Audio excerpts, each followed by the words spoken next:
Hey, my friends. So I wanted to share something with you that I think is worth it, or at least worth a few minutes to know about and maybe explore on your own.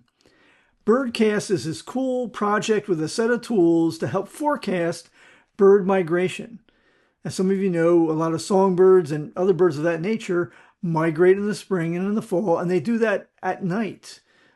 It's safer to do that at night. That's one of the reasons they do that. But how do we understand when they're moving and where they're moving? And so BirdCast takes a lot of different types of data, including radar information. So when you get groups of birds flying, we can pick that up on radar. And so there's a lot more science behind this. I'll let you explore that on your own, but I thought we'd spend just a few minutes looking at the 4 different tools that BirdCast offers.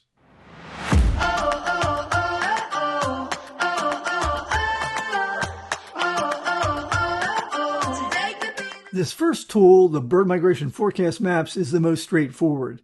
So what you see, and I probably should have mentioned this is for the continental United States. You see a map, and it's color-coded in terms of where the most intense migration is going to be occurring. So the lighter or the brighter colors in here is where the intensity is going to be greater. Also, you'll see some precipitation metrics in here as well on a gray scale, so darker gray, heavier precipitation. And so all this is built off of radar and models that have been built up over 2 decades. And so this gives you a sense of where the activity is going to be for those birds, and also a rough count of how many birds we're talking about. So that's a lot of birds. Down below, you see 3 thumbnails, and those just indicate the days. So we currently have May 4th selected, but we could look at May 5th or May 6th. So it'll look 2 days ahead based on those models. The second tool is the live bird migration maps.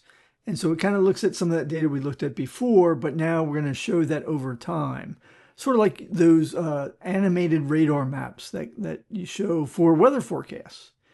And so some of the different information there, you'll see these green dots that talk about the active radar that's being picked up or picking up different things here.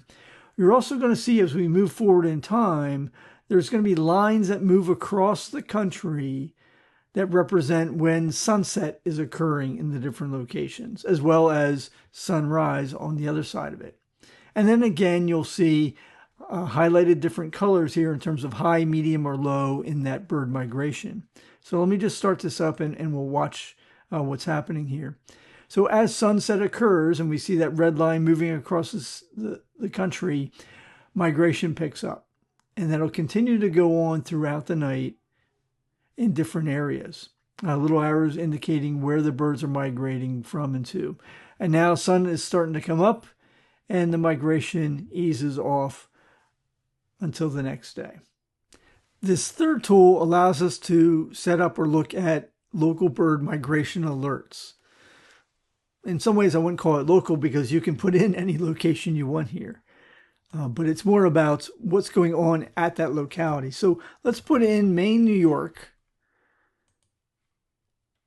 And what it's going to tell us is for tonight, it's at a medium level.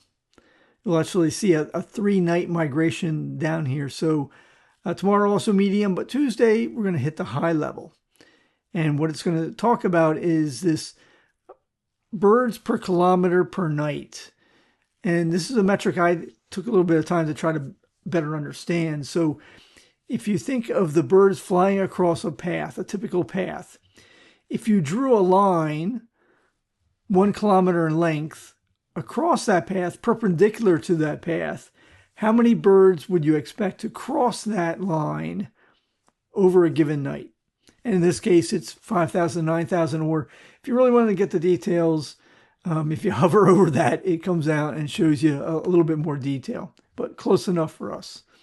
Now, for some cities, they allow you to set up alerts. And so just fill in your email address. That's the only thing that's required there. You can put your first and last name if you want. And then for major cities, and unfortunately, Maine, New York is not one of the major cities in New York. Apparently, only New York City is. But you can set that up and get email alerts for nights that are expected to be a high alert night, a lot of migration activity. This last tool is called the migration dashboard, and it's meant to summarize a ton of information that's out there from these models and from what was recorded. Now with that though, we can't get to the granularity in terms of locality, so I can't put in the little town of Maine. In fact, I can't even put in Bingham's Inn. I can't even put in New York City. What we're going to put in here is either a state or, in my case, I'm going to go by the county. So Broome County is where I live. We'll put that in there. And now we get all kinds of data here. So we'll get some overall numbers here from last night. We'll see some things from a last night perspective over here, and then so far in the season. Now the gray area here is kind of historical data, but then we'll get information in terms of number of birds at an hour-by-hour basis. We get flight and direction and speed. So if you can kind of look in here, the way these arrows point, they're all basically pointing to the northeast or north by northeast, which is kind of what you would expect for this area. But you can see kind of their differences. So 29 miles per hour here, 35 miles per hour here at 2:30 a.m. is where things apparently were really flying. Now I'm curious, I don't know whether I've looked at winds and stuff like that, how that affects it, but that would be part of it as well, perhaps. And then altitude, how high up are they? So I'm probably not going to see a bird that's 1,700 feet up in the air. But they have to come down sometime, right? And that gives us a chance to see them. Also, as I mentioned, average birds that have crossed for the season there as well.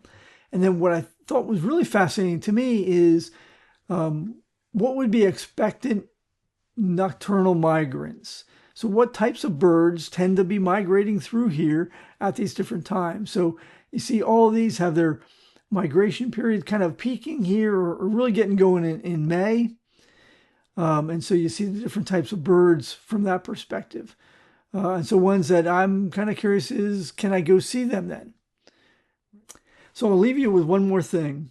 And that's something called BirdFlow. Now, it's not part of BirdCast. It's a separate project based off of dealing with an AI model pulling in data from something called eBird. Now, if you don't know about eBird, it's an application or tool to track bird sightings. So all sorts of people that are birders that are out there tracking birds that they see, that information can be pulled into this. And so if we see a whole bunch of birds of one species in one area, and a week later it's in a different area, we can draw conclusions about their migration there.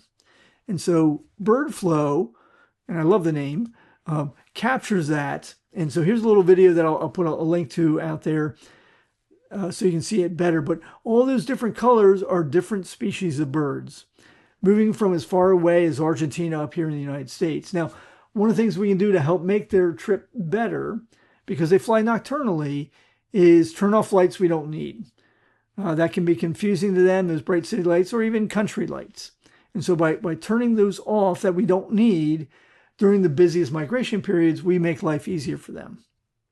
There's also people taking this data to find ways to minimize bird collisions with buildings and glass. And so a lot of cool stuff that's going into that with utilizing this data and the expense and the harm, obviously, to the birds from that. Anyway, I hope you enjoyed it. I find this data fascinating, and I hope you do too. And we'll talk again soon. Bye now.